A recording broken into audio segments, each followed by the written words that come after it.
Hello, hello. Do you want to sit? We are going to start. Second part.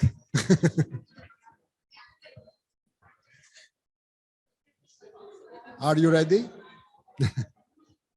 We are ready. We are ready. Hello, hello. I'm Vasilis Vavakas. I am here. Oh, it doesn't matter. It doesn't matter for the public here only.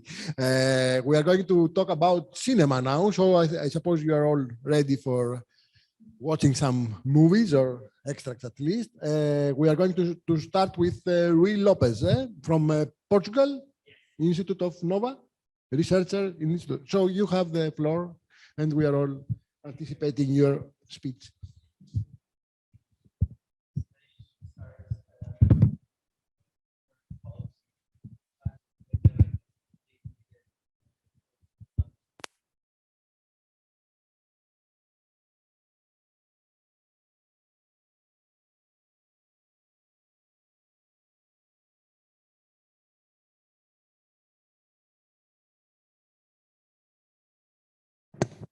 Yes, yeah.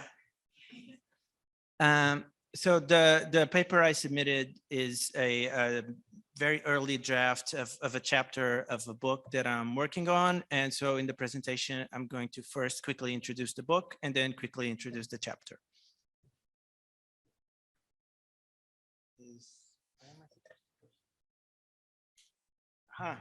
Okay, so this is the very provisional title of the book. It's very long, but I like alliterations, as you can see. The idea is that the book is meant to focus on the interplay between European spy films and European political identities in the 1960s and early 70s. So just to give you an idea, in the 1960s, there were around 400 European films revolving around espionage, most of them produced in the United Kingdom, Italy, France, Spain, and West Germany. And many of them look like this.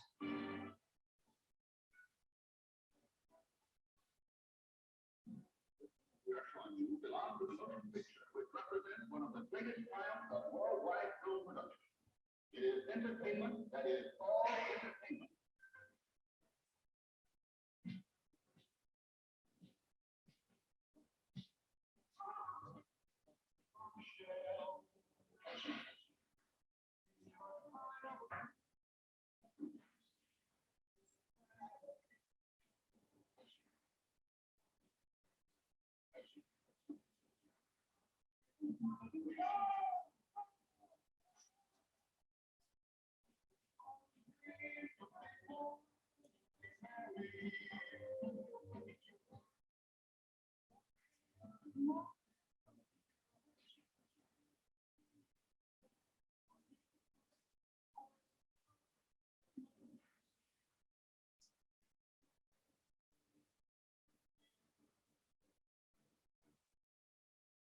Okay, I'm going to skip the rest of the trailer. I think you get the idea.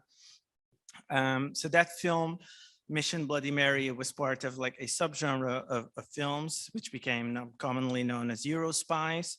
So they were a cycle of European co-productions in the mid to late 1960s, blatantly trying to cash in on the success of 007 and the James Bond film starring Sean Connery. So Mission Bloody Mary is the first film starring Agent 007. And as you can imagine, these were not sort of high quality pictures by conventional standards. They were industrial products. They were consumed and perceived at the time as escapist entertainment, punctuated by violence and sexism, and occasional racism and homophobia. But they were also intrinsically, and this is what most interests me, intrinsically transnational on multiple levels. So at the level of production, they were mostly co-productions involving companies from multiple countries. The cast and crew also had like typically very different national backgrounds. They were filmed across and beyond Europe, which involved a lot of negotiation between private producers and state authorities in terms of getting permits, in terms of getting funding.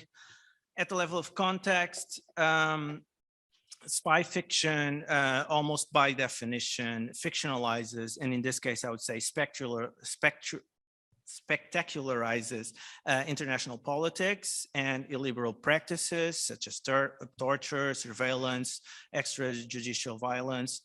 And so these films presented images of common threats, of inter and intracontinental mobility, with sort of competition and cooperation between states being at the core of the narratives. The protagonists, much like the film crews, they traveled around the world and they were constantly crossing borders and collaborating with foreign partners. So in the trailer you saw, as you noticed, it opens with images of the Acropolis, of the Eiffel Tower, of the New York skyline. So this globetrotting element was like a key selling point for these films. And then in terms of circulation, they were distributed throughout the continent, and they were often transformed along the way. They were recut, dubbed, subtitled, censored. They were screened in very different contexts. So the posters you see here, they're all for the same film. I had a bit that I'm going to skip where I was analyzing each of them, but I just want to, for the sake of brevity, focus on the very final one from Czechoslovakia, which plays up the eroticism and the exoticism. So with the shape of the crescent of the Turkish flag. So not only does this tie to the issue of branding, but also sort of kind of drives home the point that some of these films also cross the proverbial or the so-called Iron Curtain. And so the premise of the book is that since spy films were not only constructed and consumed at a transnational level, but also reflexively dramatizing transnationality in their narratives, then this cultural phenomenon ultimately encapsulated a variety of political conceptions of Europe. So with that in mind, my research is driven by three main concerns: a concern with the relationship between cultural industries and geopolitical imagination, a concern with the formation, negotiation, and dissemination of Europe's regional, national, and transnational identities, and a concern for the ways in which popular culture enacted and conveyed notions of raison d'etat and political violence.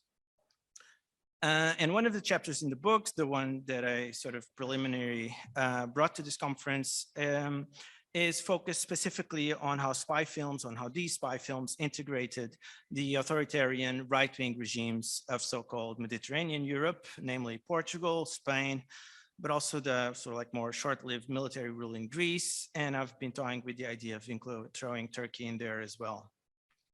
So based on the papers I've read and some of what I've heard, like some of you sort of, I'm trying to engage or to intervene in this ongoing debate about the impact of external material, diplomatic, and socio-cultural factors in prolonging or ending the Western dictatorships. So on one level, these films mapped a geography of the Cold War. So they firmly placed these regimes on the so-called free world, in stark contrast to their depictions of Eastern Europe. The depictions of these countries in these films featured no signs of repression or of poverty, extreme poverty, no internal opposition. And instead they played up continuities with the Western world. So for example, some films like the ones that you see in these posters, they highlighted the NATO membership of Portugal and Greece. Greece is actually quite an interesting case because it was involved in much fewer co-productions, but it had plenty of autonomous productions of spy films like this assignment Skybolt, which has like a very, I don't know if you can read from there, but it's a very subtle nod to James Bond in the tagline. And this other film, which I'm told is called Akros Aporiniton Hypothesis Hermes. In English, has a much more boring subtitle of Top Secret. And I haven't been able to track it down, and I beg you, if anyone knows anything, thank you.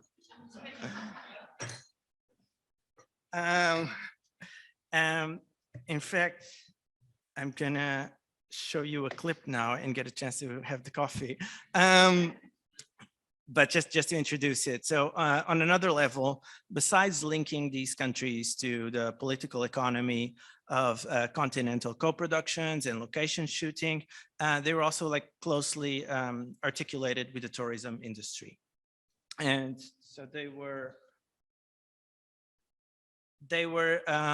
so basically they were imitating the James Bond films, and the James Bond films had like strongly emphasized the touristic elements of spy fiction. So airports, hotel rooms, casinos, they were also major settings, and the narratives were like often were not just included, but revolved around traveling, around sexual encounters, around notions of exoticism.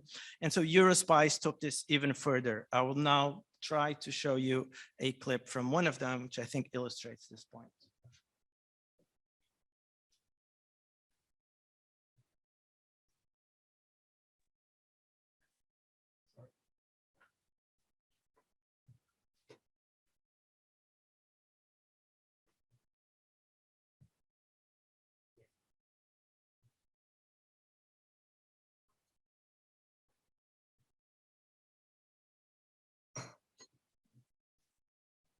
No.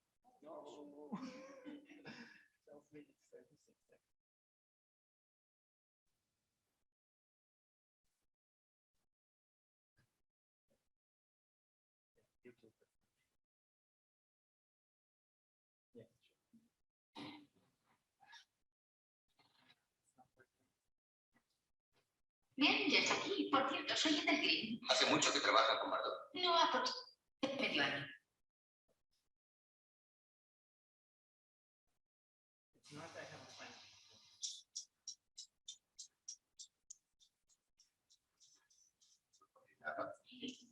Desde el rapto siempre pienso que el doctor ha muerto.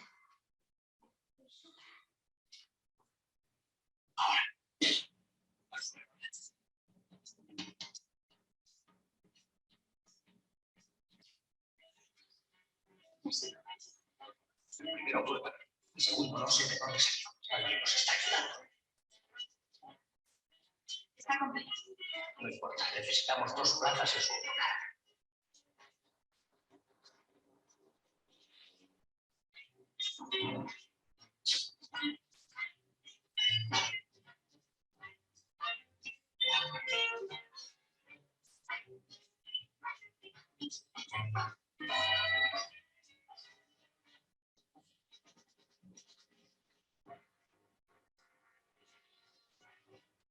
Señoras y caballeros, bienvenidos todos a bordo del Siciliano. La ciudad de Lisboa y sus alrededores, empezando por las ya famosas piedras de los Jerónimos, monasterio cuya construcción data del siglo XVI. Ahora está la Torre de Belén, un auténtico brocado en piedra, fabulosa arquitectura, bella por su sencillez.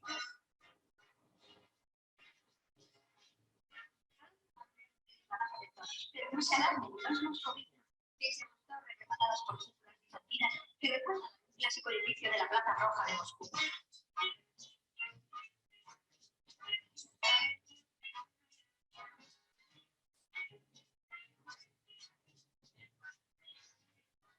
Dígase los partidos.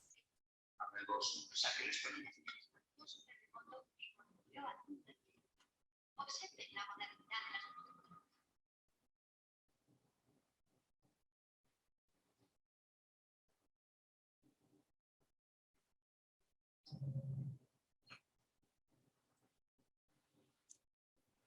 Well, as you've seen, basically the touristic elements are integrated into the narrative as the chase literally becomes a tour of the city. And not just any tour. Those of you who are familiar with Lisbon would notice that geographically, it doesn't make much sense, the order of the building. So it's a compressed version of the city in which the various historical sites are basically become this like concise city for simulating a touristic gaze.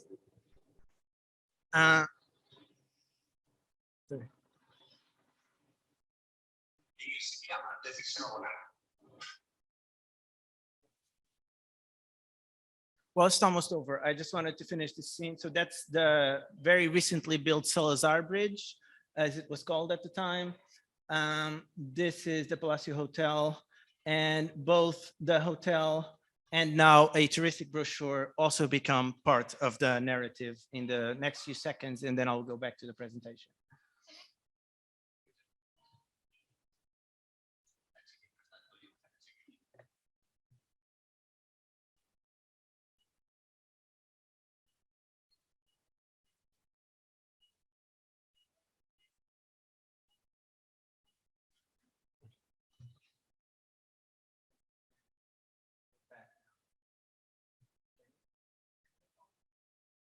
I just go to the PowerPoint?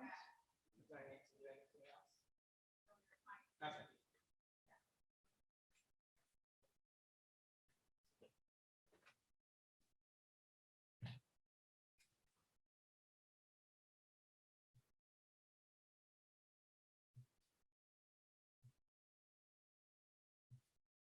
Okay. Good. Gonna do my plan B. Okay. So, basically, through both their form and their narratives, these films glamorized touristic practices in general and these specific destinations of Portugal, Spain, and Greece. They presented them as safe places for tourists, as welcoming, as efficiently run sort of touristic destinations. And there was this ambiguity, which I think also like ties into a lot of what was discussed today, between showcasing their modernity. So you saw this Lisbon full of cars and sort of the sort of close up of the bridge, but also elements of the brand of traditional culture, of landscape. So besides all these monuments in the clip, you also can see, like in this slide, for example, the picture in the middle, you see Raquel Welch in a Spanish arena where she has to literally bullfight for her life. The image at the bottom is from the opening credits of the film Road to Corinth. And I don't need to tell you, sort of like the font, the lettering is clearly meant to evoke the Greek alphabet. There's a Mediterranean landscape, an Orthodox priest riding a donkey. And if this was a clip, you would hear there's like folklore music playing. So why such a like the direct connection between touristic promotion and spy films? Well, the case of Franco Spain is actually quite, has been like quite well told by a number of historians, and how this sort of fascist regime managed to broke with the sort of the relative international isolation after the Second World War by developing its tourism industry and its close ties to Hollywood and to European cinema. Spain not only hosted studios that became like quite important studios for a number of big productions, but it was also often a co-producer. So Spain produced or co-produced over 100 spy films during this period, and it managed to attain sort of soft power. So not only in terms of being able to sort of censor and exercise some influence and pressure over the films that were being shot in Spain, but also over films that were not being shot in Spain, but were being filmed by producers or with distributors that wanted to keep a positive relationship with Spain. But that said, I don't want to play into what I think is often a quite simplistic account of sort of a successful dictatorship just manipulating the whole world to get ahead. And I think the process was much more symbiotic. Producers and filmmakers actively sought these locations because of their attractive sceneries, which allowed for this tourism simulacrum, post-James Bond tourism simulacrum, because of their sunny weather, which meant that it was easier to shoot, and obviously because of the cheap wages that you would pay the crew and the extras, because of low prices and low taxes, which meant that they could actually compete with the Anglo-American James Bond productions, spending much less money.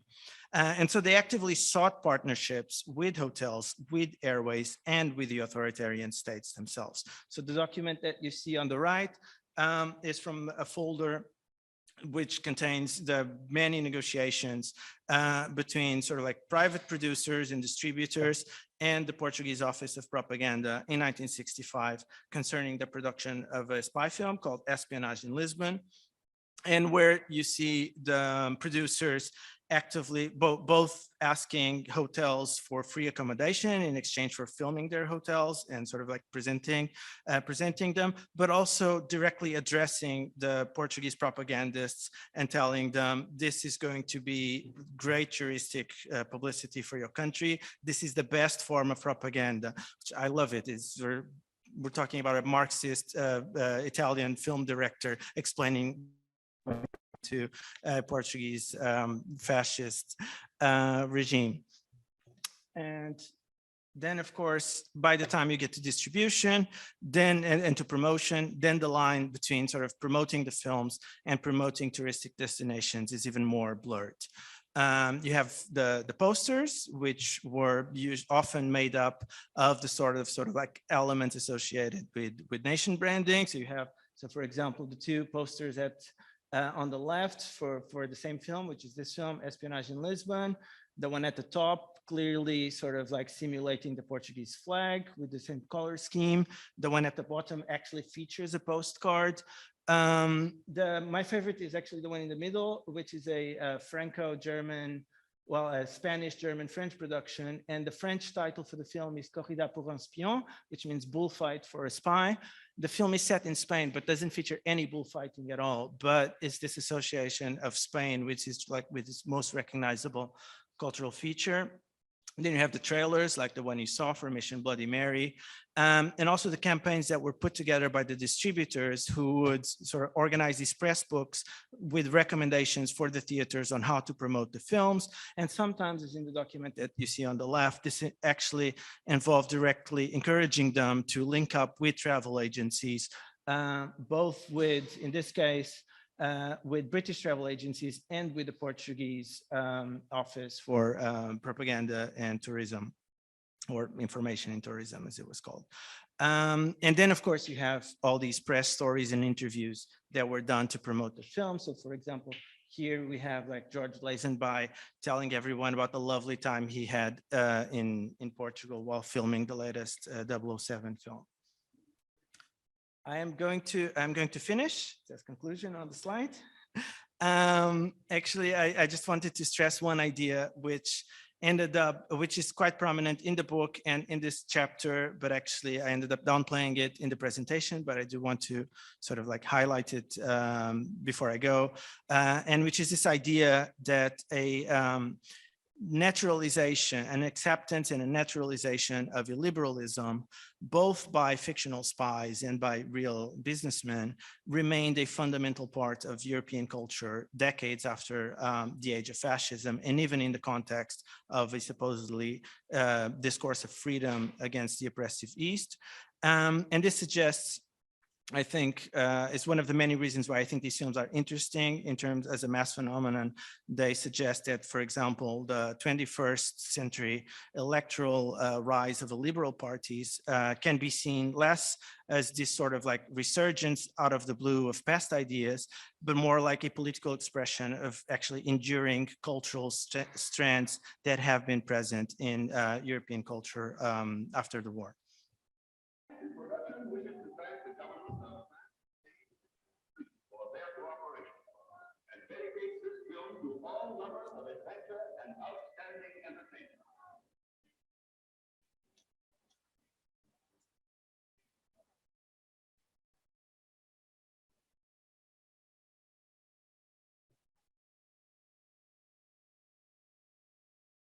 That's it. And thank you very much for the coffee. I didn't mean to sound passive aggressive. Okay, I am very grateful. Thank you, but wait, because maybe we will have questions or comments on your. Yes, I think it's better. It's better, I think. I have some questions, but let's open the discussion.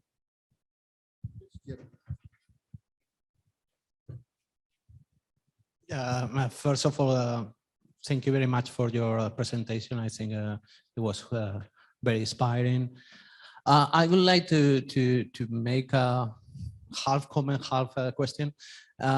Basically, because I realized that you see this specific case through tourism, but can you see this as part of the public diplomacy of these dictatorships, and you mentioned something, but to what extent they were aligned with these public diplomacy strategies. And because I was wondering if any film was suffering censorship, because, for example, in Spain there was censorship for movies, and I was wondering if any of these films suffer from this. Thank you very much.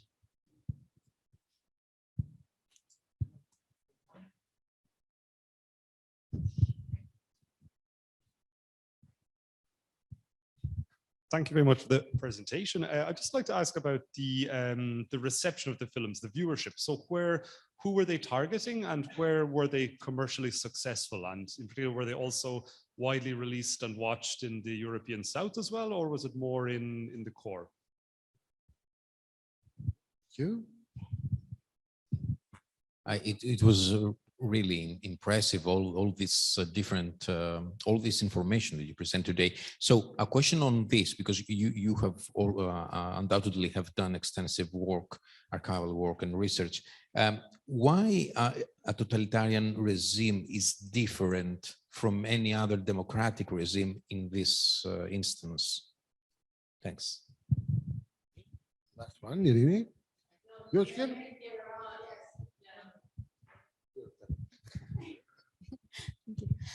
I wanted to ask if you, I'm aware it is, as you say, more complicated than just the political interest of one government, but it is a whole symbiotic thing. But in Spain, in fact, there was a contest for tourist feature films. So they, and sometimes there were very strange titles in a way. And I think the authorities were more interested in films with a strong narrative as powerful for film-induced tourism.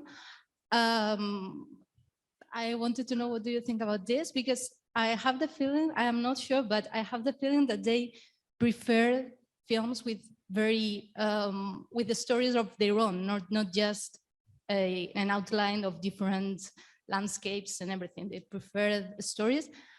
Does this make sense in regards of what you saw? And to what extent do you think there was public support for this? Like, not censoring the films, but giving them explicit public funding.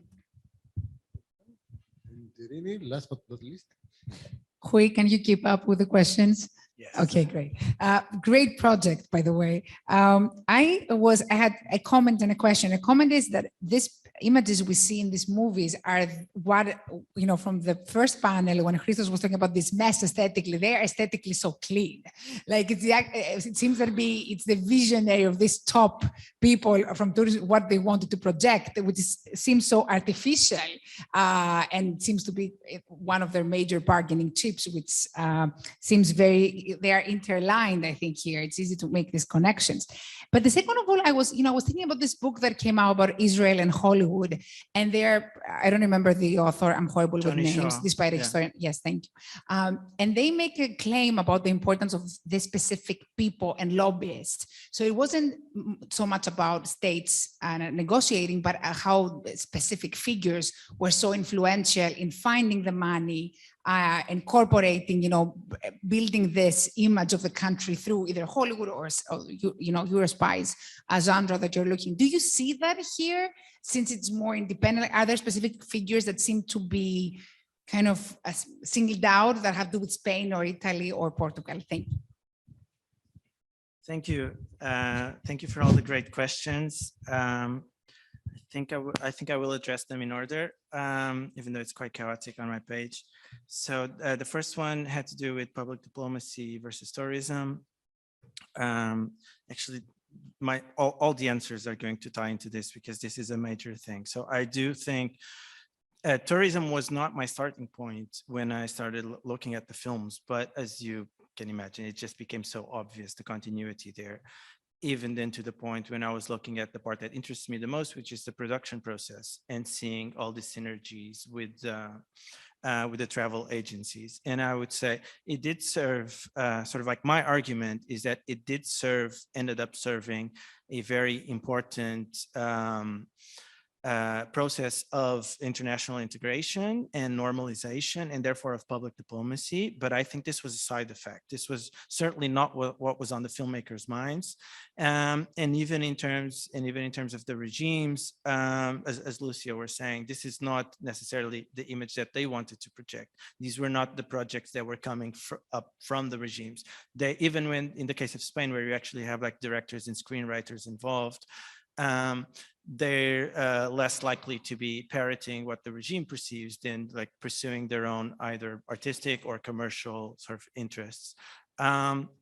So I think in that sense, tourism, the incorporation of tourism is much more programmatic, and sort of the international diplomatic dimension is more like of a side effect, a fascinating side effect, I think.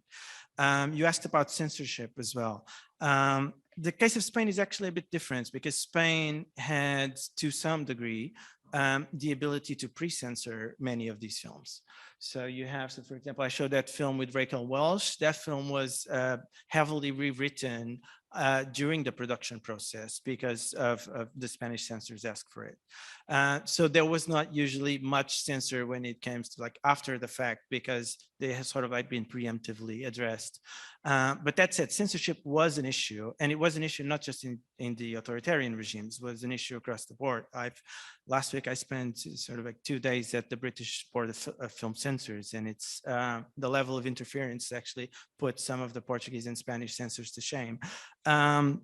It's just the focus. The focus was different, but it also means that these films, there is no sort of original sort of pure version of the films. They were shot in multiple languages already at the time, and they were released differently across the board. And so, for example, the scene I showed you from the film that in Spanish is called Comando de Asesinos, and in English is called High Season for Spies. I managed to get a hold of the German version.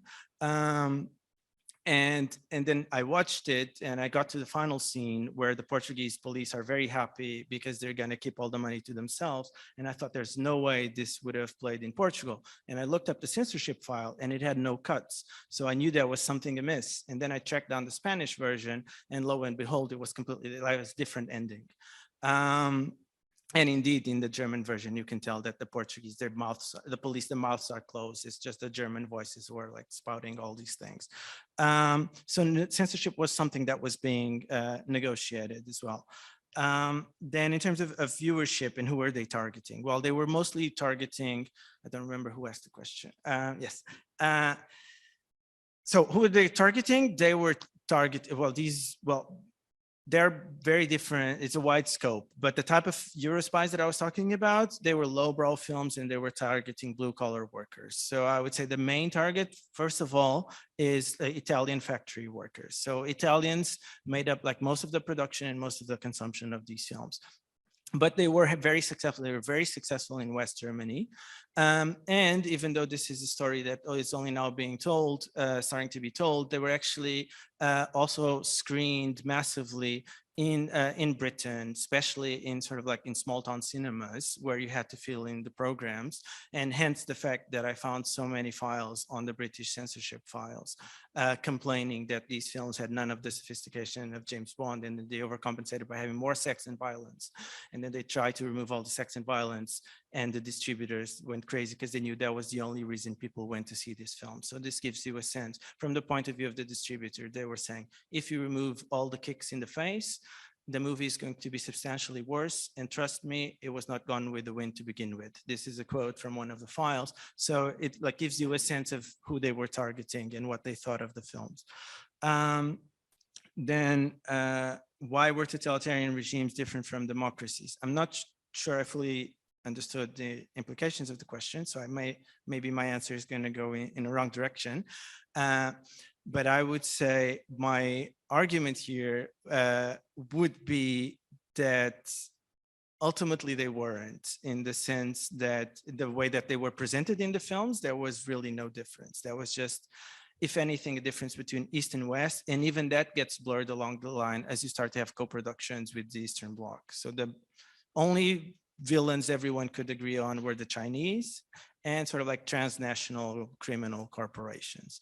That said, these three regimes, for example, like the dictatorships in Spain, Portugal, and Greece, they had a vested interest, as was said earlier on, in terms of promoting their international integration. Spain, because of the memory still from the origins of the regime itself.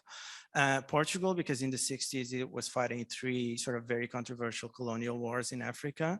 And Greece, because unlike Portugal and Spain, who everyone accepted that they were like underdeveloped countries whose authoritarianism was all they knew. In terms of Greece, there was suddenly a shock because you had someone like sort of shift sides in the discourse. And so there was an added need of legitimation, which may also explain why you have so many productions being made during the dictatorship.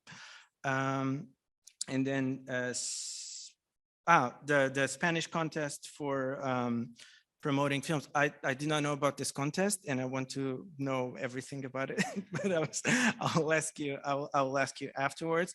But in terms of attitudes, so I saw a lot of discussion, especially in the Portuguese, and I've already told this story today. So apologies for those who have already heard it. On the Portuguese side, there was something that I still haven't decided if it was a very sort of basic or a very insightful attitude towards this, which was after much discussion about these films full of criminals and spies in Portugal, they concluded that the story doesn't really matter. As long as you show the landscape, the tourists will come, because no one is taking these stories very seriously. So ultimately, they understood what the selling point of the film was, or what the propagandistic potential was.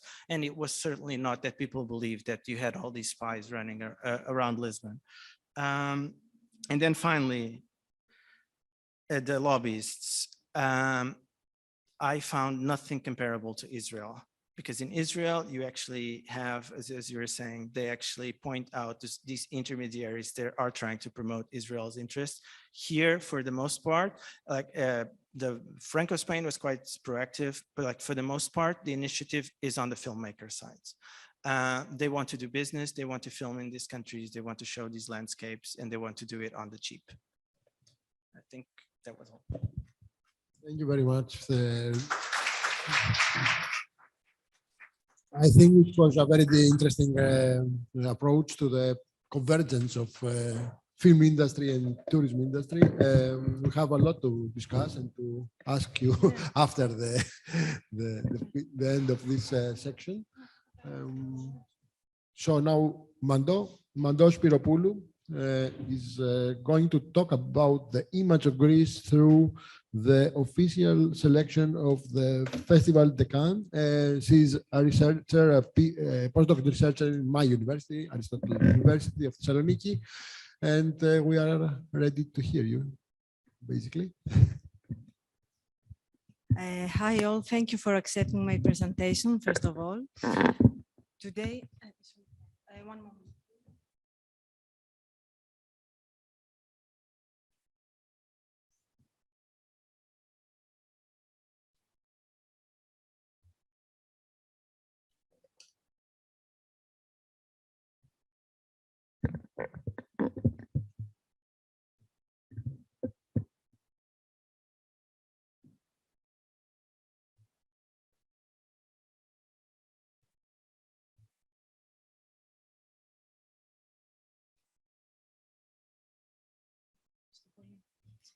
Today I'm going to present the analysis of 17 Greek films that were nominated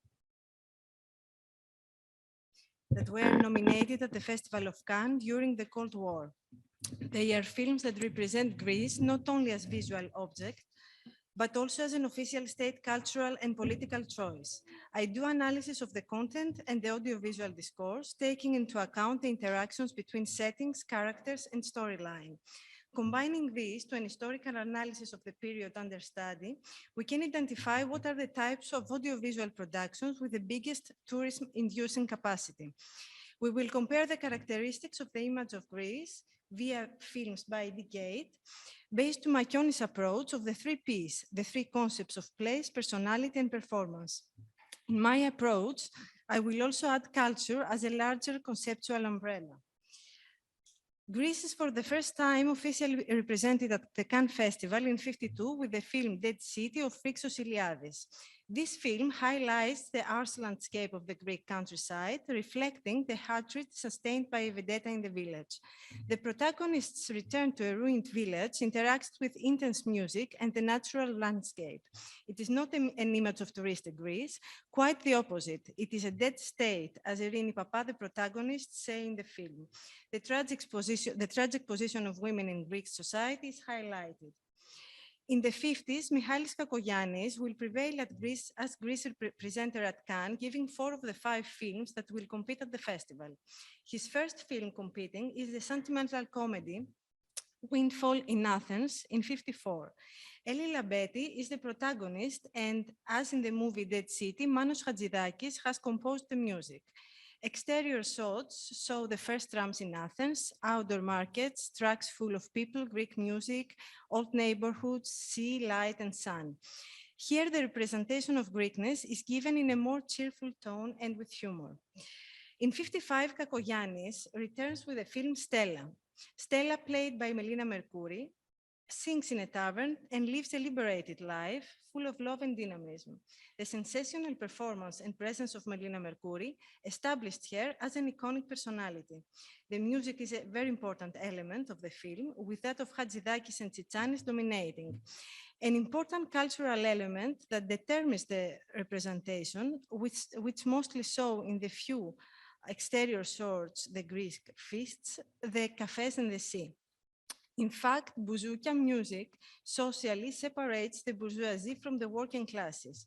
The parades in the streets, as in Kakogiannis' previous films, are also a cultural element that we observe in the film. In 1956, Kakogiannis presents the film A Girl in Black, representing 2 wealthy Athenians visiting the island of Hydra. One of the 2 develops a relationship with a local girl, played by star Eli Labeti. Here, the conservative mentality of the closed local society of the island emerges. The island life is not presented in an idyllic touristic way, although the images in the harbor with donkeys, children, and fishermen, cafes, bells, and music get in the viewer's minds as strong Greek elements. The position of woman comes once again to the fore through the conservative approach of what the world will say. In 1958, Kakogiannis presents a dramatic film, A Matter of Dignity, where Eli Labeti is once again the protagonist. She represents a young girl, daughter of a wealthy Athenian family, which faces serious financial problems. She is forced by her mother to marry a rich man in order to save her family financially. Hadzidakis' music is heard here as well, while music is again a way of social divisions. The type of family entertainment is more bourgeois, although there are also feasts in taverns. The religious traditions, with the ringing of church bells and the tamas people do in the island of Tinos, present a strong religious identity of Greek society. Kakogiannis prevailed in the 1950s at Cannes and defined the image of Greece through the festival as a mediator. He offers a commercial, easily consumed cinema. Commercial film productions dominate, highlighting female stars such as Irini Papa, Eli Labeti, and Melina Mercouri. They represent a tragic position of women in Greek society, but also the conservative society they have to face. At the same time, Greece's image of revelry is typical with music, however, also being a factor of separation between different social classes.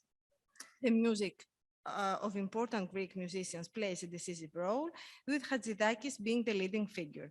Love and passion are the filters through which the whole representation of the landscapes, the way of entertainment, the wider culture, and also the conservative mentality of the Greek society passes. The landscapes are presented gradually from the ruined dead city to the urban landscape of Athens and the island country. The religious devotion of the Greeks, but also its overlap with tradition in everyday life, is an element consistently present in the representation. In 1961, the film Madalena by Dinos Dimopoulos was screened at Cannes out of competition. It is a commercial comedy showing the small society of a Cycladic island, which is divided due to the enmity of two captains. The protagonist, national star Aliki Vouglioulaki, represents a dynamic girl who undertakes to work on her father's boat. Her love affair with the son of her father's enemy becomes the means of representing the mentality of Greek society. At the same time, the image of touristic Greece, dominated by sea and sun, is projected. As in the previous films, coffee houses, cafeteria, are the prevailing space for public discussion. The subordinate position of women is strongly emphasized. Religion is here again a catalytic element of society, with the priest playing an active and decisive role in imposing the girl as professionally equal to men. In 1962, Kakogiannis returns to the competition section of the festival with the tragedy Electra, which the disarming Irini Papa plays the leading role. The filming is almost exclusively exterior. Nature is the prevailing element, and ancient Greek tragedy is the prevailing cultural element. The next Greek film competing in Cannes is Takis Kanellopoulos' Uranos in 1963. If Electra symbolized national unity for Greek critics, then this anti-war film symbolized for them the lack of national pride. Two men go to the Albanian front at the start of World War II. They fight against the invading Italian army, and they get killed. The censorship committee in Greece stated that if it had the legal basis, it would have banned the screening of the film because it distorted the reality of the epic fighting in Albania by representing the Greek soldiers in non-heroic acts. In 1964, the Greek drama film The Red Lanterns by Vasilis Georgiadis competes in the festival. A house where 5 women live and work as prostitutes is the central scene of action. The filming is mostly indoor, and there is no touristic image of Greece at all. The actors, while very popular in Greece, are not internationally known. In 1965, the film Treason by Kostas Manousakis participates in the competition section of the festival. During the German occupation in Greece, a German officer lives in the house of a Greek professor and falls in love with his niece, who is actually a Jewess who has taken refuge in the professor's house. Greece as a tourist destination is not shown at all. The presence of Greek films in the festival stops after the military coup of 1967, but the Greek stars established through the festival in the previous decades occupy the press through their politicization. The French press underlines that Kakogiannis, Mercouri, Jules Dassin, Irini Papas are politically active and protest against the regime of the colonels. But the event that really shaped public opinion about Greece is the presentation of the film Z by Kostas Gavras at Cannes in 1969. Nominated for the Palme d'Or, the film wins the jury and Best Actor awards. The film, which was an Algerian and French production, was banned in Greece, but it was the most powerful international protest artistic work against the Greek dictatorship. What we can say for the presence of Greece at the Cannes Festival in the 1960s is that apart from the tragedy Electra, representative of the ancient Greek civilization, the image of Greece as a tourist destination with sun, sea, and revelry is no longer presented. We see a tendency to refer to anti-war and resistance themes. Further, a non-eminence of the international Greek stars who emerged in the 1950s is observed. The exception is Irini Papas at Electra and Z, where she plays the widow of Grigoris Labrakis. In 1971, Kakogiannis returns to the festival with the tragedy Trojan Women.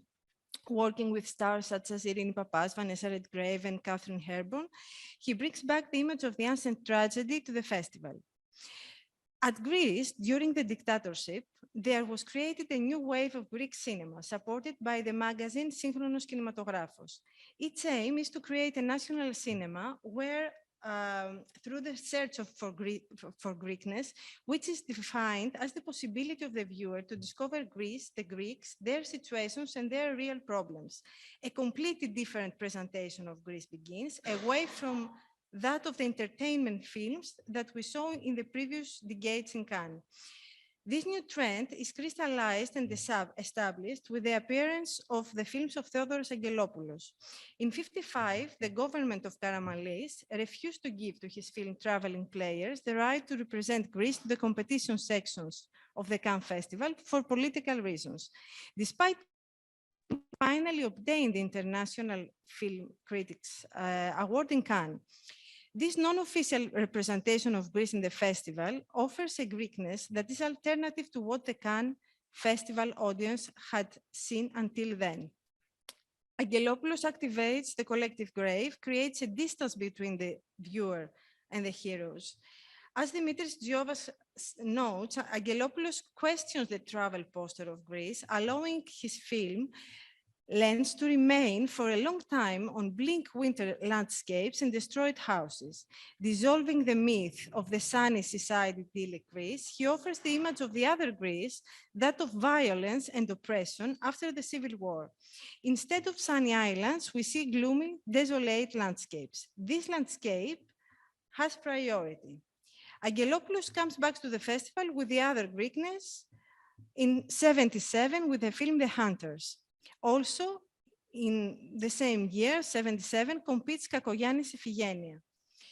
Kakoyannis confirms a lasting presence at the festival and, of course, the full acceptance of his approach to the Greek tragedy.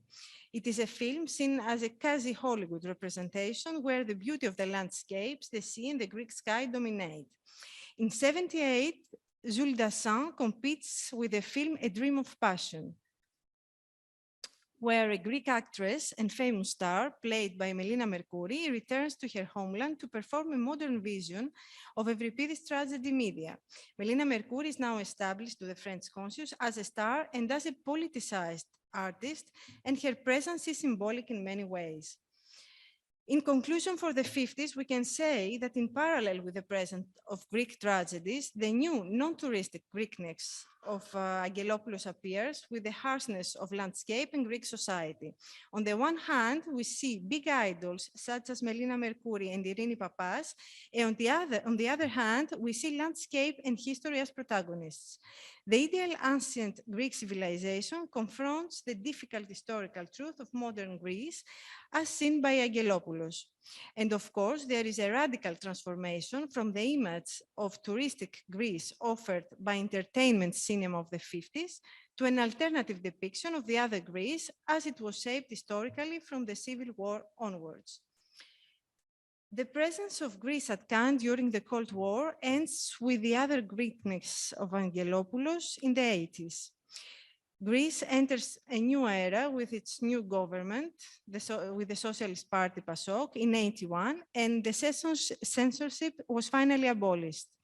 Theo Angelopoulos presents at the festival his film Taxidi στα Κύθερα in 1984, representing a political refugee who returns to his homeland as an old man after many years of exile. The Cannes Festival offered to his audience a long journey to Greece, passing from the touristic image and the star idols of the commercial cinema of the 50s to the more anti-war and anti-dictatorship climate of the films in the 60s, and finally arriving at the establishment of the Greek tragedy in parallel with the non-touristic new Greekness of political and historical approach of Angelopoulos. Thank you so much.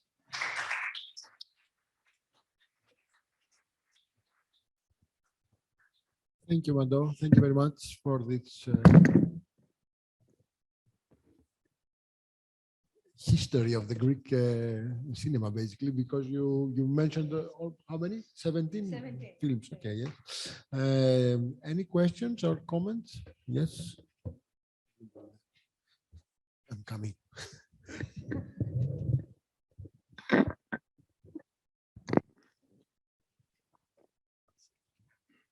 Thank you for the presentation. Did you identify any strategic, any deliberate intention by the creators of these films to promote Greece as a travel destination through the participation of these films in an international festival? One more. I see here.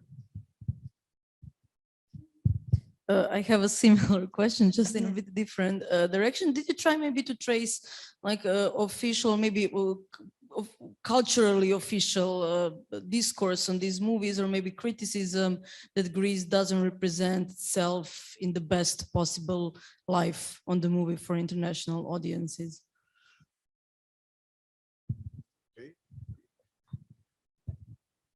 Just add to the question about the intentions of the filmmakers. Do you know anything about the intention of the juries and the selecting committees in terms of how they approach choosing these films? Yes, you have questions for him. I thank you for the paper. I was wondering, probably you haven't seen it because it's still in its inception, the paper, but going what Hui said as well, it's interesting how is this those films covered and debated either within the French press, I guess, because it's one of their big festivals, but also Greece, on how this depiction, if they're mentioning some, some elements of it, because I think that's the discourse which would be interesting for tourism. What elements do they pick on, or they think, or they can criticize on? Because usually those are kind of pivotal cultural events that people can discuss. So so we can really see in practice the cinema-induced tourism that we talk about, if you have seen any traces of that thing. Here? Yes, thank you. It was an extremely interesting presentation. Thank you very much for this. My question has to do with criticism from within, from Greek critics. And you said that after the dictatorship, they challenged the way Greece was shown. Have you noticed this happening even before? Because I think that Stella as well was criticized as a non-normal example of Greekness. Thanks. Thank you. It's probably an extension of some of the questions. I'm also very interested in why were they chosen and what else was chosen at the same time. I know this is a huge question, but I'm just, when you choose Angelopoulos as an official entry for Greece, what other films are going there at the same time? So, I mean, that would tell us something about the context, the political context and the art aesthetic context. Thank you. Hello. I wanted to ask you if you think that some authorist features that are considered non-touristic in the first place eventually become like tourist icons, because sometimes tourist imaginaries swallow a little some ideas that initially were not intended to be touristic. So maybe it was the case with some of the films that you studied. Thank you. One question for me, what does well, and you can answer all of them. I think the most interesting thing that you said is that it's not Angelopoulos. Okay, we know it's the divergence of the film industry and tourist industry. Okay, we can understand that. But I think during the 50s, you said that all these Kakoyannis films basically are somehow playing with the imaginary of tourism, but in a contradictory way. They are exercising criticism to the traditional Greek society in 50s, not in 70s or in 80s. I think this is very interesting. Okay, I'll try to answer to everything. I'm starting. About the intentions to create the tourist interest, imagination about the destination, I think that first of all, it's a research part, so I cannot answer completely.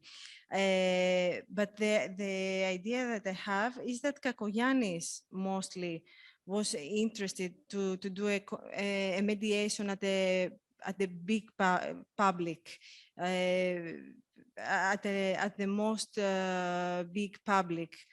Internationally, I think that he did commercial cinema that not only had its possibilities at Cannes, but at the Western in general.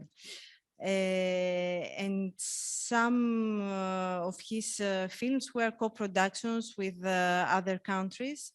And it was a cinema easily consumed that could help the touristic image of Greece. And at the same time, there was censorship in Greece for the image that we give abroad through cinema. So Kakoyannis, that had a lot of help financially from Greek governments, played with this, for sure.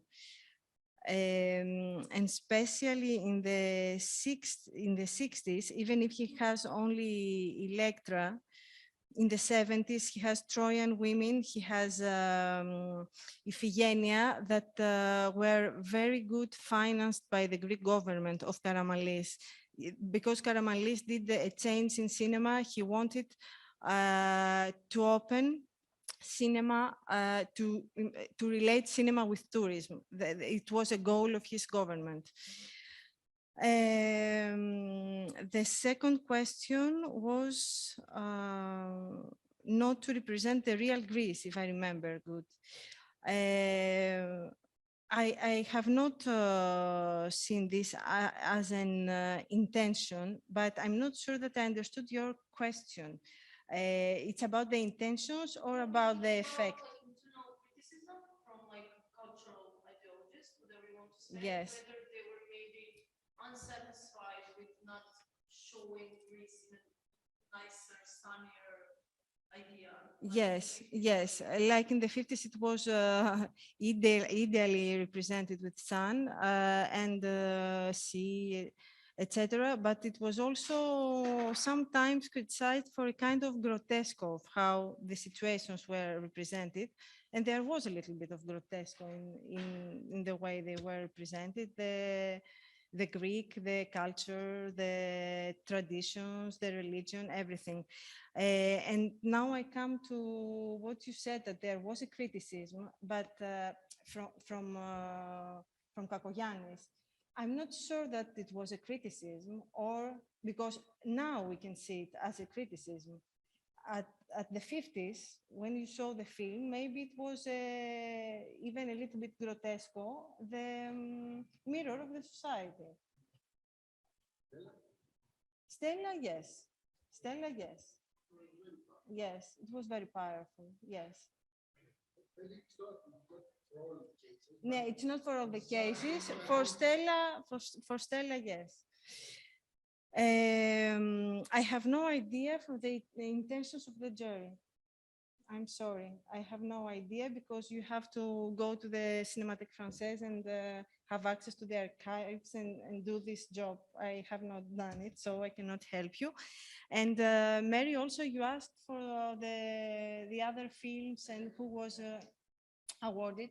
It's 17 films. I really do not remember, but when I was looking at this, because it's very, very interesting approach, and it's another study to do, I saw that they were competing with really big Hollywoodian productions.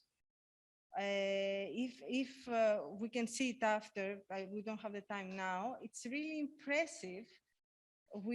It was not countries of the world that were competing. Even in the beginning, the Festival of Cannes wanted to put forward a lot of countries, not only the big ones.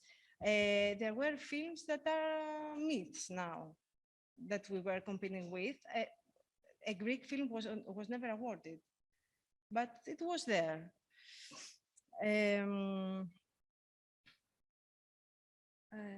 I'm sorry, I have, for the reception, Irini, you asked me. For the reception, from the study that I have done at Le Monde, the press, I can say that they focus more on the personalities, at the icons, at the actors, and at Kakoyannis, and not so much at the films, as films.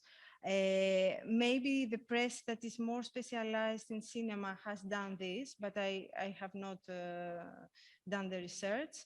And also they have focused a lot at their politicization during the dictatorship. So we have their establishment as figures in the 50s.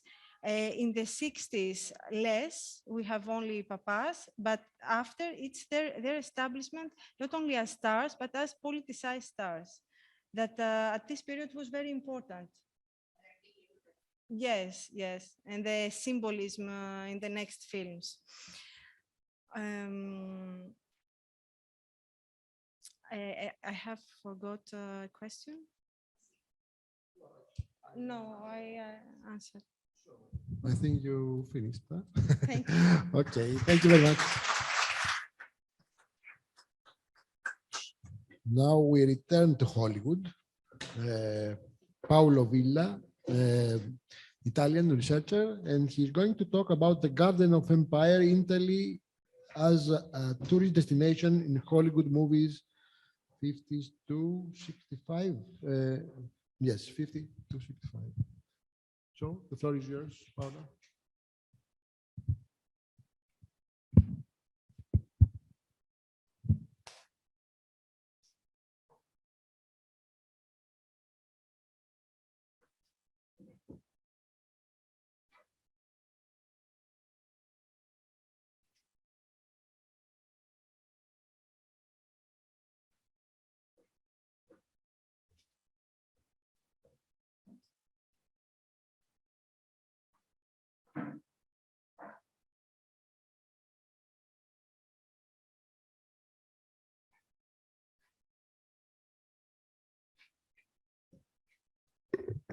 Thank you, and I join the others in thanking the organizers of this beautiful conference. I'm a film historian, so I'm learning from every presentation because I'm quite outside of this field, and I started researching the relationship between cinema and tourism very recently. So this is really my first in-depth analysis of this topic. Post-war Italy is playing Hollywood to more American film notables than ever before. Movie makers and stars, they are funding Italy and her son, both a stimulating workshop and a pleasant vacation spot. With these words, the New York Times magazine opened one of the first press reportages on the increasing number of Hollywood productions displaced in Europe, associating the new business possibilities with the lures of Mediterranean holidays. For the following 15 years, American film production in Italy consistently increased, generating a rich season of relations and exchanges between Italian and American cinema, famously known as Hollywood on the Tiber. Among the approximately 70 pictures shot entirely or partially in Italy between 1947 and 1965, my paper will focus on 17 romantic comedies and melodramas explicitly depicting American tourists experiencing an Italian holiday, which clearly have a promotional role. Before examining the film's discursive and visual strategies, it is essential to very briefly, I will skip this part, but it's in the text that I sent. So, the context, the various layers of context around these productions. This allows to better position them not only as vehicles for tourist promotion, but also as products of the synergic relation between Italian and Hollywood film industries and as symptoms of the new economic and political connections between the two countries. So very shortly from the economic side, there is the great exchange, the anthropological change, as Pasolini said, of Italy from the reconstruction to the economic boom, which meant to full capitalist society, from a poor country to a capitalist consumer society, which was together with the stabilization of the Republic, the Christian democratic governments that will last until the 90s, and Marshall plans, which helped a great deal Italy and which were essentially one of the main causes of the economic miracle. From the tourist point of view, immediately after the war, tourists began again in Italy, especially at the late 40s, thanks to the French and the British, and then the Germans and the Austrians when economic conditions allowed it. But the Americans were particularly important because, of course, they were wealthy Americans who could travel to Italy. They stayed longer in the country and they tended to come back multiple times every year. So Italy targeted expressively American tourists with magazines, brochures, books, and also documentaries that were expressively made for English-speaking audience, so British and American audiences. And finally, as I mentioned, from the late 40s to the early 60s, Hollywood displays abroad many high and medium budget productions known as runaway productions, especially in the United Kingdom, France, and Italy. Realizing movies in Europe was convenient for several reasons. First, the access to frozen funds from the European box office, because what the films earned from Hollywood films earned was blocked in European countries by protectionist laws. And then co-productions with European companies. The presence of big and modern studios, highly specialized professional crews and craftsmanship at lower price than in Hollywood, and the possibility to shoot externals on real location, capitalizing on the visual spectacle of natural and cultural treasures, while conferring the films a sense of authenticity that was impossible to achieve, of course, in studios everywhere in Hollywood, but also in Europe. So Hollywood on the Tiber was particularly relevant for Italy, where it originated a truly unique moment of confrontation and exchanges in terms of modes of productions, film styles, stars, directors, technical personnel, creating the cosmopolitan atmosphere of the Hollywood on the Tiber that was well captured in its lights, but also in its shadows by Federico Fellini's La Dolce Vita. Having briefly traced these contextual frameworks, it is possible to now proceed to the analysis of these Hollywood comedies and melodramas, almost all drawn from literary works, so novels, dramas, or short stories centered around a fleeting romance. Yes, this was just on the Hollywood on the Tiber. Their protagonists are either young American girls or middle-aged women traveling alone in Italy that fall in love with local Italians or fellow American travelers. The girl prototype, based on Audrey Hepburn's character, is depicted as clever, but only apparently naive and innocent regarding the sentimental sphere, while the middle-aged woman, the prototype is Katharine Hepburn in Summertime, is usually more cultured and experienced, rather emancipated, but still moved by a romantic idea of love and very strict moral codes. Most films follow the pattern of a traditional coming-of-age tale in the form of journey that offers cultural enrichment, sensual pleasures, and a sentimental education. When the protagonist is instead an American man, he appears in constant and total control of the situation, confident and expert even in foreign country, often defined by his profession, and he eventually falls in love with a lively Italian woman. Apart from plot details, however, the Italian holidays is always depicted as a break away from the rules, the obligation, and the social moral codes of ordinary life in the US. Alongside sentimental adventures, personal transformations, and the discovery of love, which is not always crowned by a happy ending, however, it offers an experience of pleasure, fun, joy, and sensual awakening. The locations in Rome, Venice, Florence, Naples, and Capri, which are the most frequent ones, almost the unique ones, actively participate in the plot of the film so much that they appear on the billboards as part of the cast. The image of the country that this film films convey is not at all something new. On the contrary, it is rather traditional and shaped on 2 centuries of iconography related to the tradition of the Grand Tour, which Hollywood adapts and modernizes for mass audience and tourism, and to the filmic medium, of course. Monuments, landscapes, and famous piazzas or villas are presented alongside antiquities, museum, but also, as someone was already mentioning, the modern side of the country. So fashion, design objects, cars, the new architecture in Milan and Rome, transportations, airports, and so on. An entire array of wonders promised to the viewer, who is the potential future tourist. The film does contribute to shape the perception and identity of modern Italy as tourist paradise, a depiction deeply ingrained in Italian cultural history and identity. Stephanie Magliahom has argued that Italy experienced earlier than other countries a postmodern condition where media and images tended to influence and overcome the real in the social perception. In fact, Italy as a tourist destination is older than Italy as a modern nation. And the contrasting conceptual couple that Hom develops between nation versus destination, which is intrinsic to Italian identity, helps to thematize and discuss the ongoing tension between the idealization of the country for tourist consumption and its reality of modern and often very problematic state.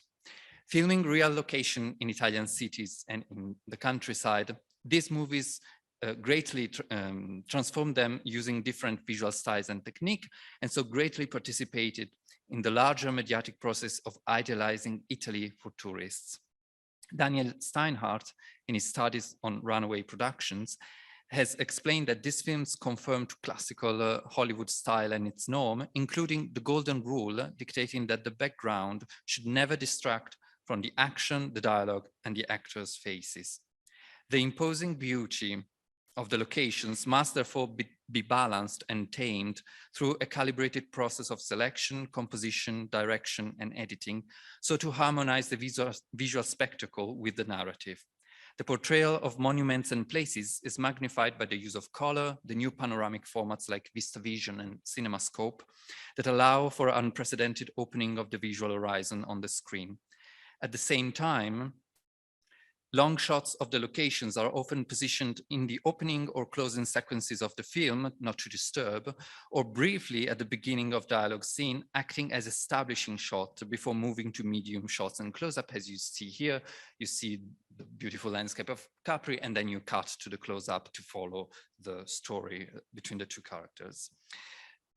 At the same time, long shots of the location are often positioned the tourist gaze, this tourist gaze shaping the Hollywood productions comes to the foreground in the scenes where the protagonists make a trip to discover monuments, little villages, archaeological sites, while a local Italian explains what they and the audience is seeing on the screen. These guided tour sequences interrupt the narrative flow, revealing the implicit function of these movies as tourist vehicles. From the background, the locations earn center stage, while the protagonists act as doubles for the viewers and future tourists, anticipating the visit to the ruins of Pompeii, the Dolomites, Florence, Venice, or Capri. The representation of the country goes hand in hand with that of its inhabitants. And apart from major Italian characters who are played by a very small group of famous actors and actresses in recurring typecasted roles, basically the actors and actresses who could speak English, like Rossano Brazzi, the only one who could speak English, and he's in every single one of this film. Italians, more in general, are stereotypically portrayed as welcoming, cheerful, attentive, sensual, romantic on one side, but also noisy, unreliable, irrational, dangerous, especially for women, usually poor, deeply religious, anti-modern, a stereotype yet rich portrait that could be adapted and assume positive or negative connotations depending on the situation. And that could cause also some problems, like in these documents where Italian authorizing agencies asked for the rewriting of the scripts because the films insisted too much on children begging on the streets of Venice or an image of Florence that could harm potential tourists, the tourism of the city. More interesting than this, however, is the way that some of these films thematize the relationship between locals and American tourists. It started in Naples. The people of Capri take the side of Sophia Loren's character against Clark Gables, accusing the Americans of changing Italian culture and thinking they can buy everything, even children, with their dollars. In September Affair, an old man guiding the American protagonists in Pompeii directly addresses the audience, saying, they come here, they talk about the sunsets, forgive them, they are young, they're in love, and they are Americans. The relation between American travelers and local people is therefore presented as a friendly encounter, but also as a cultural clash, something the audience should keep in mind when planning a vacation in Italy. In fact, we could say that this movie not only aimed to elicit the desire to visit Italy, but they also prepare the travelers for the future experience by anticipating on the screen the pleasures, possibilities, and also the risks they can encounter. In a sense, they act as a preventive guide, showing monuments, places, food, fashion, and so creating implicit expectations and models for living and visualizing the actual experience. The recurring trope of filming and photographing the location is relevant on multiple levels. It represents the easiest, the most frequent and common action performed by visitors everywhere. And at the same time, it encourages it as a way to immortalize the journey, to get in touch through technology with the surroundings, and as Susan Sontag famously stated, to diminish the anxiety of being in an unknown place. It has also a reflexive value as it points to the medium itself. The movie invites the tourists to look at the locations through the model of cinema, recreating with their amateur means the films seen on the big screen. Through entertainment, therefore, Hollywood becomes a sort of indirect education to tourism for an audience willing to travel, but maybe still unexperienced. This analysis could, of course, benefit, I hope, in further developments of this research by other directions. For example, the details of each film production and reception history in Italy and in the US that could be tracked down in the archives or on the magazines, or their position and role within the media, the bigger media network of Italian tourist promotion in the United States are both essential aspects. Equally interesting are the indirect yet important ties of this film production to post-war changes in the social status and perception of the Italo-American community in the United States. Historically, as Giuliana Muscio has extensively written, the US have loved Italy but despised Italians and Italo-Americans. It is from the 50s that the social perception changes in favor of both Italians and Americans of Italian origin, and the role of cinema in this shift cannot be overlooked. For the moment, I would like to draw some conclusions and wrap up my intervention. As a coherent group of films, Hollywood comedies and melodramas set in Italy in the 50s and early 60s represent one of the most relevant outcomes of the Hollywood on the Tiber season, products of a synergic collaboration between Italian and American movie industries in an unbalanced relation that nevertheless brought advantages for both parts. In broader perspective, they confirm how relevant cinema was in the political, diplomatic, and cultural dynamics of soft power and mutual influence between the two countries. Depicting an idealized version of the Italian holiday, following recurring schemes and tropes, they familiarized the American audience with the idea of traveling to the country, presented an enchanted land promising romance, pleasure, fun, and self-growth. They also acted as indirect educational guides on what to expect and how to enjoy Italy during that brief period of freedom from the social, cultural, and even moral norms of life in the US.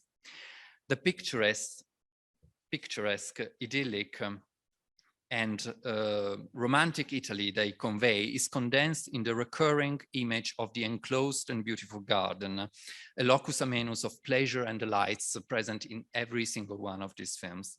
The metaphor of Italy as a garden is more ancient than the US themselves.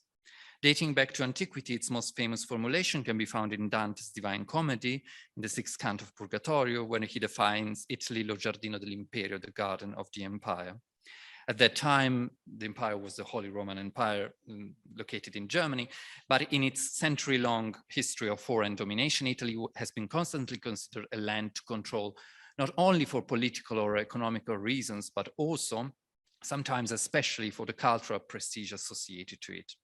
After World War II, the idea of Italy as a distant and minor colony within the American sphere of influence, and that of the US as the new all-powerful empire to rule the world with the Soviet Union, entered the public discourse. Italy was reimagined by Hollywood, the myth and dream maker of the empire, as a lovely garden of pleasure whose fascination continues today to seduce the American media industry. As the ongoing production of films, very, very similar to those that I described, demonstrates. On the other hand, Italy accepted and often actively promoted this image, which is exactly what Dante was meaning in the Divine Comedy, that Italy should seek the protection of the emperor in order to thrive as the guardian of the empire. In the highly polarized context of the Cold War, having Italy under their influence was for the United States an essential matter of political and strategic importance. Yet it probably had some relevance also in terms of cultural prestige and privilege, a privilege that took the form of lavish Hollywood movies and refined vacations in the garden of the empire. Thank you very much.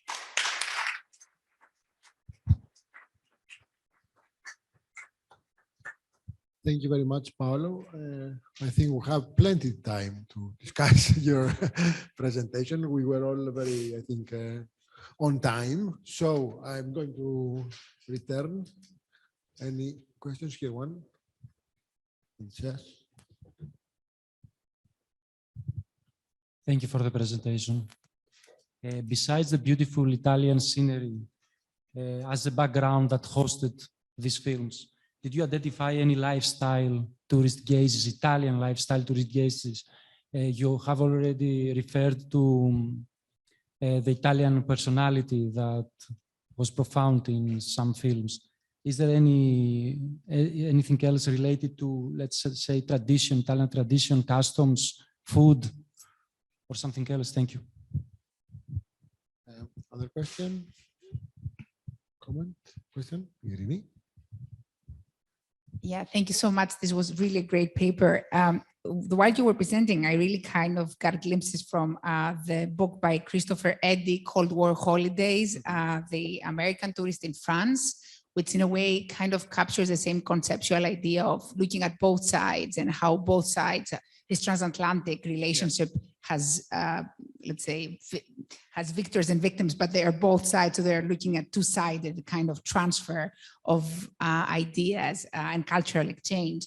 But I was really kind of thinking how much, I think Italy is kind of a different case than France.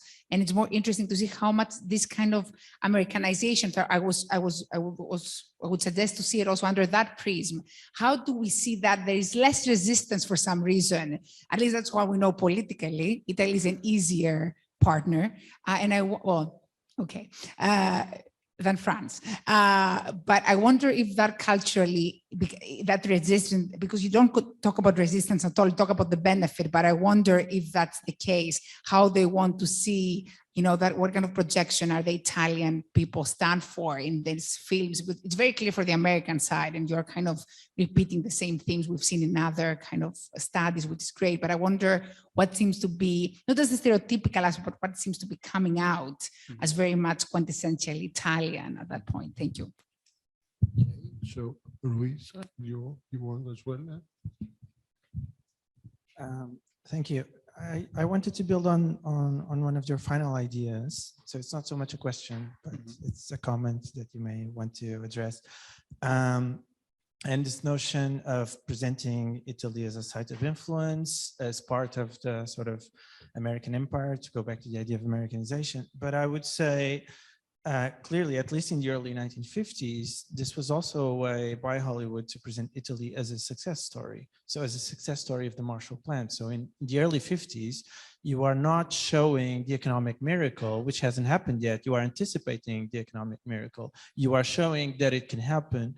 And in the case of Roman Holiday, for example, it's notable that it was, regardless of the intents of the people who made it, it was one of the films that was chosen to be promoted by the US intelligence agency, information agency in terms of outside propaganda. It was one of the first American US films to be shown in the Soviet Union as part of that package. So it was clearly, or say, I would add that on top of everything that you very eloquently put, it was also a way to broadcast the success of American values, consumerist values.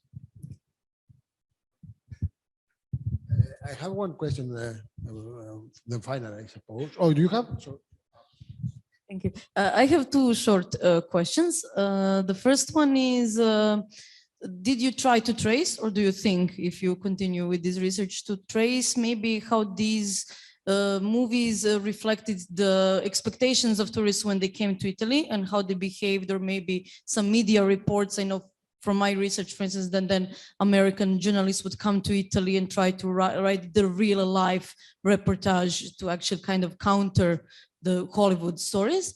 And the second one is, are there maybe some Italian movies who are like doing parodies of these American like rom-coms, like romantic movies, maybe something that Alberto Sordi did, I don't know, I'm just like guessing. Yeah. So do you maybe also think, you know, maybe it would be interesting to see this side, how Italians are actually making parodies of these kind of depictions of Italy?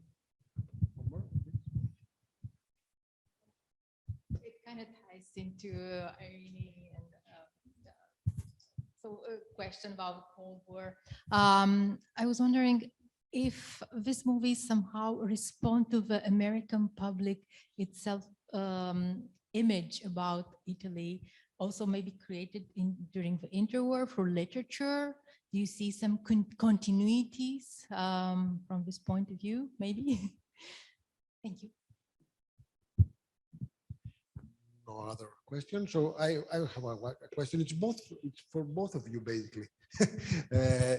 You said that the basic representation of the touristic representation, let's say, for Italy is through the genre of romance, basically. Like you could Comedies. Your genre was the spy films. Can we find something to say about that? Because, you know, according to film studies, this is a very important conclusion, if we can conclude that the majority or almost all the representations we have for different countries are coming from different genres. So, Yeah.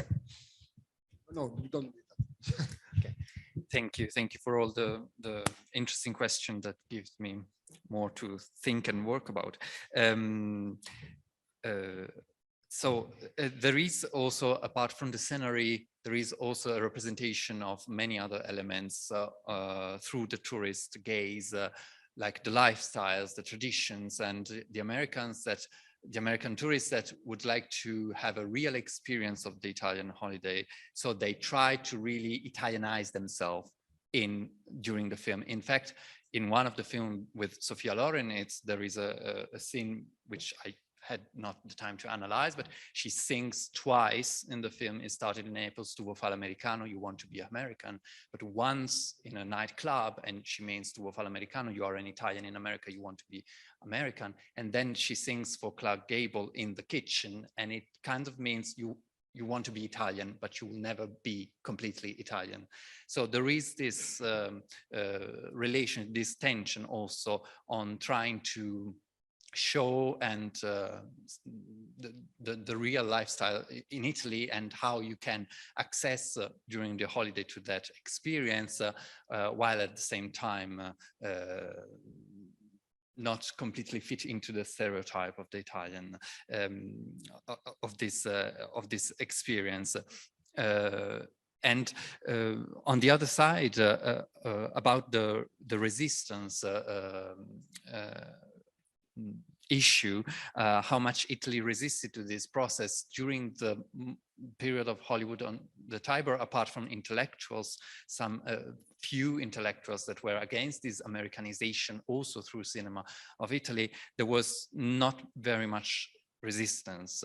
And Italy kind of promoted this image of itself abroad, also because it was coming from the neorealist moment, which was not seen well at all by Italian governments. They didn't want that Italy was represented by De Sica's films or Rossellini's film, because they depicted Italy as a poor country, as a desperate country, completely opposite to the possibility of becoming a successful country. So when the US began to make films in Cinecittà, the Italians really opened the doors and let them in, and the number of co-production is really, really high. And also because this imagery was already present in Italian cinema itself from the pink neorealism. So this kind of popularization of neorealism, where the folklore and the tradition and the stereotypes about the rural countries and the beautiful girls and the dances and the music were already in place for Italian audiences. So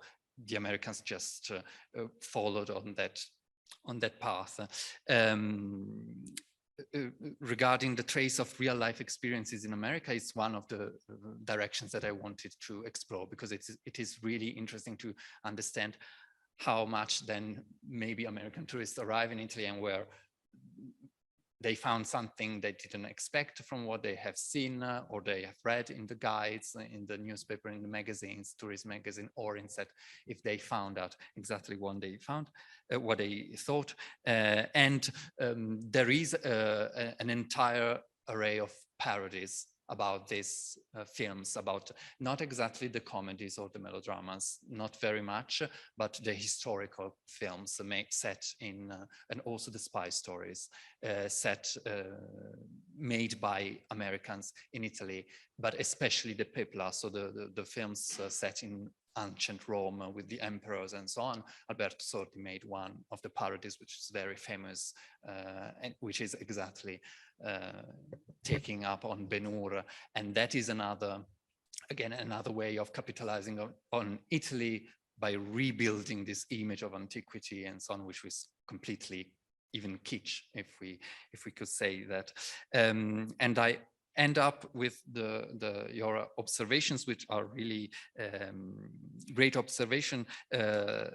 In fact, Italy was depicted as, I mean, after the break of the Mussolini era, especially the last years when the relationship with the United States were completely at 0 point, then after the war, the US wanted really to show how Italy, how it could become, it was destined to remain a democracy on the border of the Eastern Bloc through the political elections, but also through films. So they were particularly targeting Italy. And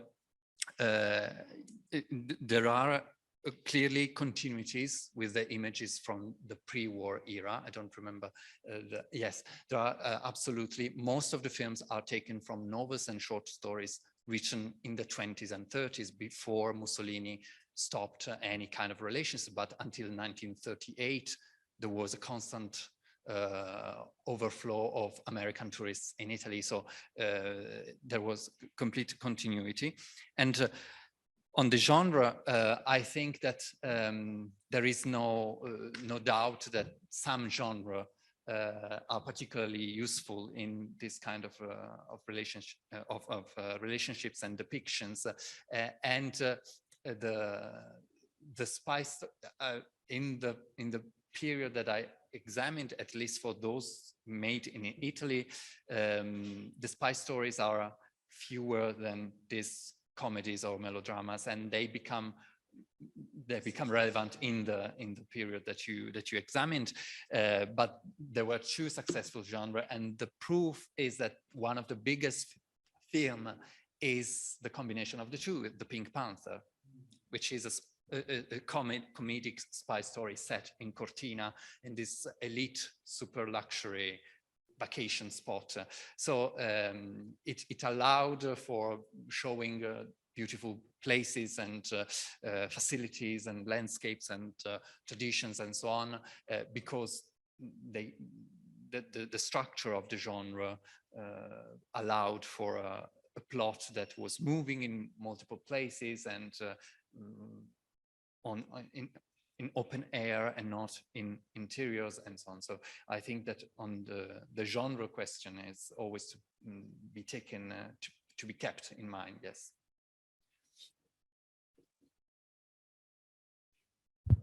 Hello? Just to quickly answer your quite provocative question, thought-provoking. So I'm going to answer with a culturalist, semi-superficial answer, but it got me thinking that romance is a genre about conciliation, and spy fiction is a genre about the power of the nation state. And so you can see how in the 50s, these films, so after, as you were saying, after that tension of the late 1940s, which gets to the point of, you know, rigging or at least like influencing the 1949 elections and all of that, these are films that are like showing a reconciliation, usually between an American protagonist and a European, one. So they're sort of dramatizing this notion of reconciliation. And there's Schoenberg, I think it's his name, has that amazing book about how neorealism became quite prominent in America because it appealed to this liberal sensibility of sort of like encouraging the Marshall Plan, kind of a response, this artificial response showing that the Marshall Plan, like reassuring the Americans that the Marshall Plan worked. So there's this notion of reconciliation. Whereas like with spy fiction, I would say it's more that most of these films, French spies, but usually the heroes are always American or British. So I think they work as this kind of like vicarious nationalism. You cannot do a film heroicizing a German spy. It just cannot be done, or even an Italian one. But you can do a film in which you have all the pleasures and thrills of this ultra-nationalist secret agent, but is displaced because they're coming from a different place. And just to wrap up for Anita, An American in Rome, 1952. It's the best but it's the best comedy about Americanization in Italy. Yeah. So I think we are over. It's over. This table is the fastest, I think, and the best. So you have a you have a break now.